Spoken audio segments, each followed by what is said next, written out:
আপনারা সোচ্চার থাকুন এবং সচেতন থাকুন। আগামীকাল আওয়ামী লীগ মাঠে নামতে পারবে না।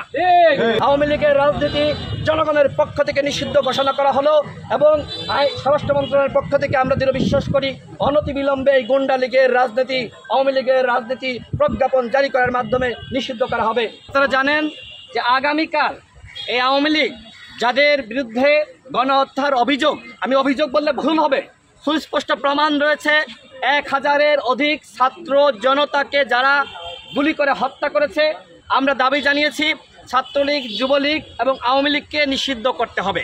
এবং একই সাথে আগামীকাল তারা যে ধরনের একটি অশান্তি প্রতিবিপ্লব ঘটানোর একটি চক্রান্ত করছে, আমরা দেশের জনগণকে বলেছি আপনারা সোচ্চার থাকুন এবং সচেতন থাকুন। আগামীকাল আওয়ামী লীগ মাঠে নামতে পারবে না। এবং একই সাথে স্বরাষ্ট্র উপদেষ্টা আমাদের সাথে একমত, আওয়ামী লীগ যেহেতু গণহত্যা করেছে, সুতরাং এই দল এই মুহূর্তে তার অতীতের সমস্ত অর্জন এই মুহূর্তে বিলীন হয়ে গিয়েছে। এই দল গণহত্যার সাথে জড়িত, সুতরাং আগামীকাল এই দল কোনো কর্মসূচি রাজপথে পালন করতে পারবে না। আমরা আরও বলেছি যে 64 জেলায় এএসপি নিয়োগ দিতে হবে নতুনভাবে এবং নতুনভাবে ওসি নিয়োগ দিতে হবে, কারণ বর্তমানে যারা দায়িত্ব পালন করছে তারা আওয়ামী লীগকে 14 সালে, 18 সালে, 24 সালে ভুয়া এবং দামি নির্বাচন করার জন্য সহযোগিতা করেছে। আমরা স্বরাষ্ট্র সচিব জাহাঙ্গীর আলম, যিনি এর আগে নির্বাচন কমিশনের সচিব ছিলেন, আমরা সেই জাহাঙ্গীর আলমের পদত্যাগ দাবি করেছি এবং বিভাগীয় ডিআইজি সহ দলবাজ সমস্ত যে সকল কর্মকর্তারা রয়েছে তাদেরকে চাকরিচ্যুত করে তাদের বিরুদ্ধে ব্যবস্থা গ্রহণের আহ্বান জানিয়েছি। পাসপোর্ট অফিস এবং ইমিগ্রেশন অফিসে যে ধরনের দুর্বৃত্তায়ন চলে, ঘুষ দুর্নীতি চলে, প্রবাসীদেরকে হয়রানি করা হয়, যে কারণে মাননীয় স্বরাষ্ট্র উপদেষ্টাকে বলেছি আপনি অনতিবিলম্বে এই 2টা অফিস আপনি ভিজিট করেন। এটি প্রবাসীদের দাবি, বিশ্বের 2 কোটি প্রবাসী, তাদের দাবি পাসপোর্ট অফিসে এবং ইমিগ্রেশন অফিসে যাতে কোনো ধরনের হয়রানি না করা হয় এবং দেশের মানুষের দাবি। আপনারা জানেন যে এই আওয়ামী লীগ সরকারের 15 বছরে আওয়ামী লীগ, যুবলীগ, তাঁতিলীগ, মস্তান লীগ, গুন্ডা লীগ তারা বিভিন্নভাবে তারা অস্ত্রের লাইসেন্স নিয়েছে। আমরা বলেছি আগামী 24 ঘন্টার মধ্যে তাদের সেই সকল অস্ত্র জমা নিতে হবে।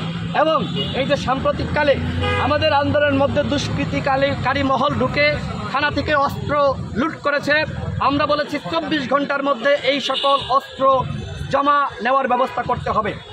বিভিন্ন সময় অন্যায়ভাবে যে সকল পুলিশের কর্মকর্তাদেরকে চাকরিচ্যুত করা হয়েছে এবং বিডিআর বিদ্রোহের নামে যে সকল কর্মকর্তাদেরকে চাকরিচ্যুত করা হয়েছে, সেই সকল কর্মকর্তাদেরকে অনতিবিলম্বে চাকরি ফিরিয়ে দিতে হবে।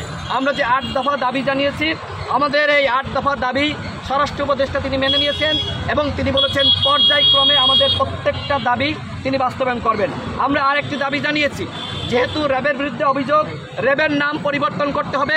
আমাদেরকে আশ্বস্ত করা হয়েছে অনতিবিলম্বে র্যাবের নাম পরিবর্তন করা হবে এবং পুলিশের গায়ে, র্যাবের গায়ে বা আইন শৃঙ্খলা রক্ষাকারী বাহিনী যারাই নতুন নামে বা পুরাতন নামে থাকুক তাদের গায়ে বডি ক্যামেরা ফিট করতে হবে, সেই বিষয়টি আমরা জানিয়েছি, আমাদেরকে আশ্বস্ত করা হয়েছে।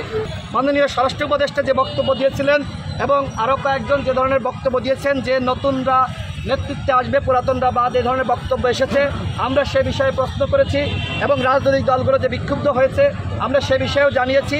তিনি বলেছেন যে ভুলবশত হয়তো বক্তব্য আসতে পারে, মিডিয়াতে বিকৃত হতে পারে, এই জন্য তিনি দুঃখ প্রকাশ করেছেন।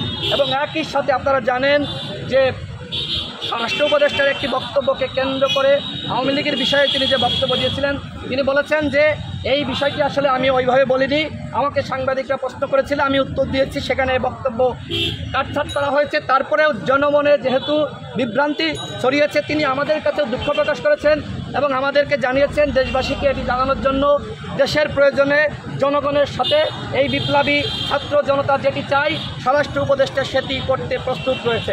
আমরা সর্বশেষ যেটি বলবো, আওয়ামী লীগকে অবশ্যই নিষিদ্ধ করতে হবে। আওয়ামী লীগকে নিষিদ্ধ না করলে তারা বাংলাদেশে সন্ত্রাসী কার্যক্রম চালাবে। গণহত্যার পরে কোনো দল কোনোভাবেই তার সাংগঠনিক কার্যক্রম পরিচালনা করতে পারে না। সুতরাং আগামীকাল আওয়ামী লীগ রাজপথে নামতে পারবে না, একজন আওয়ামী লীগকেও রাজপথে আমরা দেখতে চাই না। এ কারণে বিপ্লবী ছাত্র জনতাকে বলবো, আগামীকাল প্রত্যেকটা পাড়া মহল্লায়, প্রত্যেকটা শহরে, প্রত্যেকটা স্কুল কলেজের সামনে আপনারা আগে যেভাবে অংশ নিয়েছিলেন সেইভাবে আপনারা প্রস্তুত থাকবেন। আওয়ামী লীগের রাজনীতি জনগণের পক্ষ থেকে নিষিদ্ধ ঘোষণা করা হলো এবং স্বরাষ্ট্র মন্ত্রণালয়ের পক্ষ থেকে আমরা দৃঢ় বিশ্বাস করি অনতিবিলম্বে এই গুন্ডা লীগের রাজনীতি, আওয়ামী লীগের রাজনীতি প্রজ্ঞাপন জারি করার মাধ্যমে নিষিদ্ধ করা হবে।